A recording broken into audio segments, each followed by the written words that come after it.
So let's get started and continue with our structural planes and directions that we dealt with last time.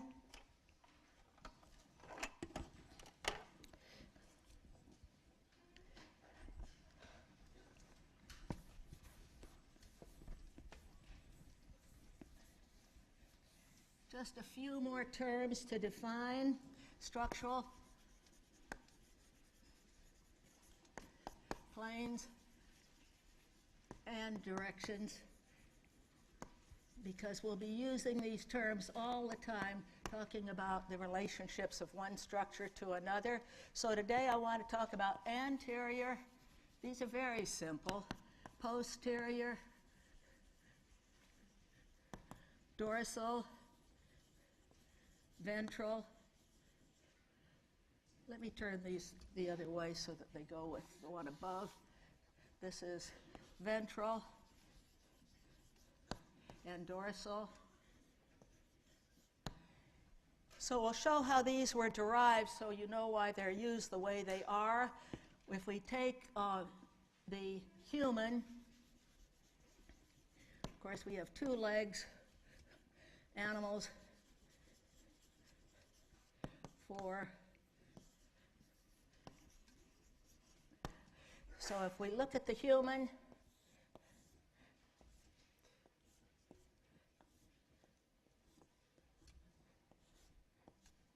and this is back, and this is front. We've had the anatomical position. This will be anterior, front, and back will be posterior. If we take the little animal who's down here on four legs, this is back, this is front, but the early anatomists called this dorsal and this ventral. Of course, if he stands up, then it will be like an anterior posterior. So the point is here, in today's world with the human, they use both dorsal, ventral, anterior, and posterior.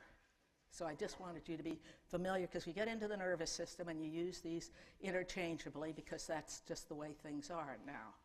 One other terminology, this will be what's called a transverse plane.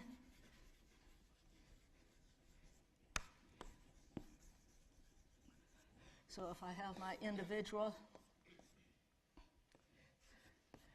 we take a plane that goes straight across. That's called transverse. So everything above the transverse will be superior. So above equals superior. Below equals what? Inferior, sure. I don't have to tell you, you can figure it out. But the point is, these are simple terms that we'll be using constantly with regard to our structures. So now we're going to introduce what we mean by tissues. What's the science of tissues called? Histology, right. I want you to learn to talk to me. You're used to sitting in a class and just writing. But I want you to use your vocal cords, right? So it's okay to talk back, because this is what you're going to have to do when you lead class. You've got to talk this language. And I want you to start at the beginning. So if I ask you a question, answer it. Sometimes you're wrong, but that's okay. We'll give you the right one if we can. So let's look at tissues. And you said the science of tissues is called histology.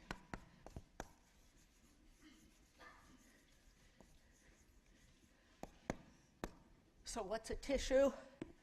It's a mass of like cells. A tissue equals a mass of like cells. So would you believe that your bodies are made up of only 4 kinds of tissue? Your total body is divided into 4 kinds of tissue. So we have 1, epithelial tissue. Epithelial tissue.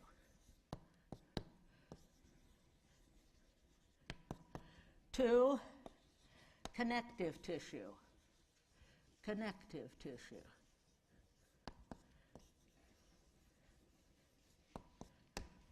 3, what's 3? What other tissues are left? Muscle, muscular tissue. Let's put up 3. Muscular tissue. What's 4? Nervous tissue. Good. So, where do we find epithelial tissue?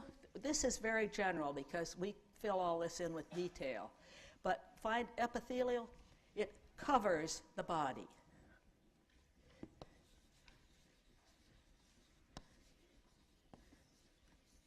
So you could quickly surmise that skin is an epithelial tissue. It will line the tubes within your body. We're going to see how much of us made up of tubes. So it will line tubes. An example will be your digestive tract, from mouth to anus. Digestive tract will be lined with epithelium. Then the glands are made up of epithelial tissue. So glands, we'll see these as we study the numerous glands throughout your body. There are other areas of epithelial, but this gives you an example of where you find this kind of tissue. Now, connective tissue is the most varied of your tissues. Most varied.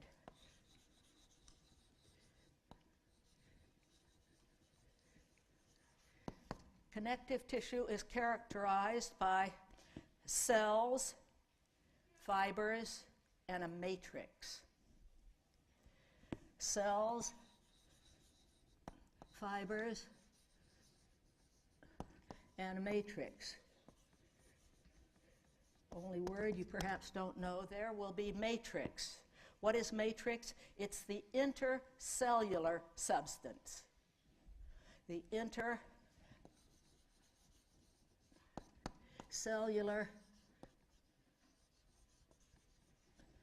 substance. So it's going to differ with each type of connective tissue.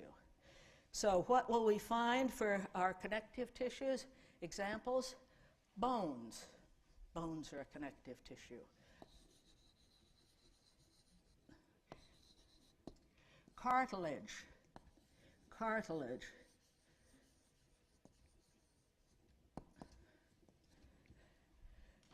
Believe it or not, blood. Blood. These are examples. So you could ask, what's the matrix in blood? You know you have cells. What's the matrix? Plasma, the fluid, sure. It's the intercellular substance. So the matrix is the plasma. Just a different way of looking at all of these. So we get this brief introduction for these simple classifications of our tissues. Let's then look at muscular, and everybody knows muscular are just cells that are designed, cells to contract and relax. That's all muscle does. And then we have nerve tissue with the most varied types of cells. Cells will be sensing, taking in new information. They will be conducting,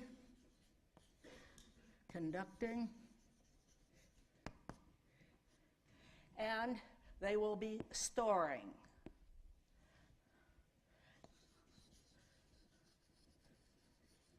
And it doesn't do any good to store if we don't know how to retrieve. That's the real question.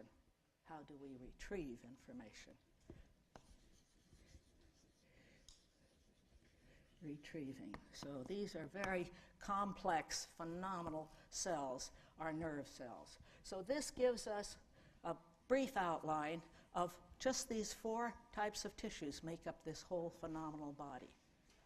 So now we're ready to start a system. We're going to start with the skeletal system.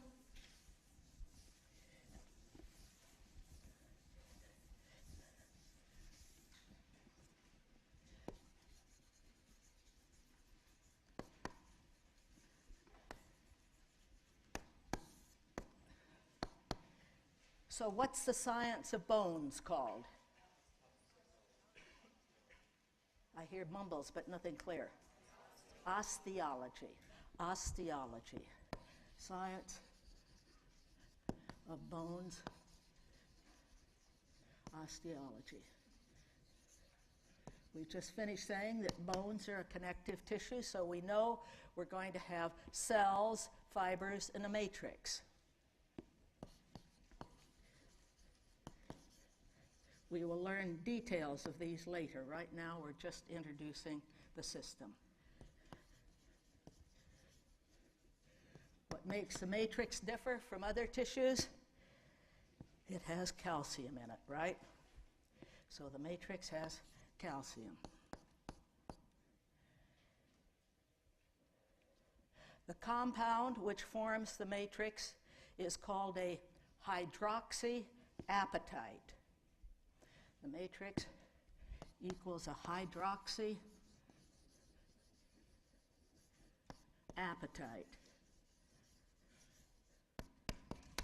So what's the formula for the matrix? It's calcium, 10, phosphorus, 6, and a hydroxyl radical, 2.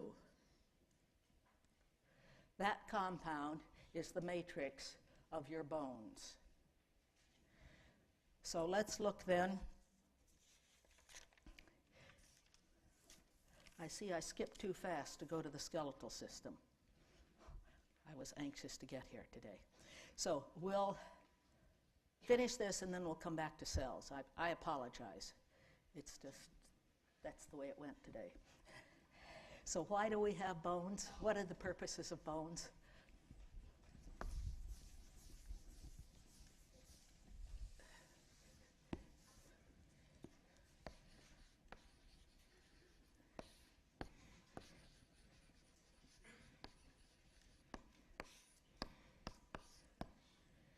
What would this class look like if you had no bones? Even worse than that, you'd be down to about this size, right? All right, so you have bones for support.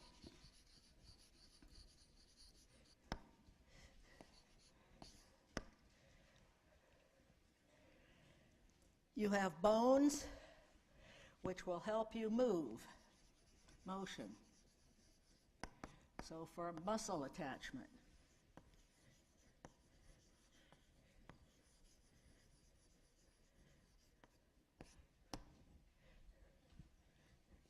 Fortunately, we have bones for protection.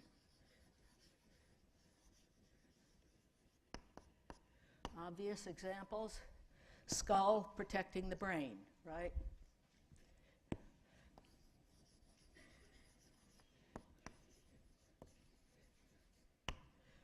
The sternum, the breastbone, the sternum, and the ribs for protecting the heart and the lungs. Sternum and ribs protect, well, we'll just put heart and lungs.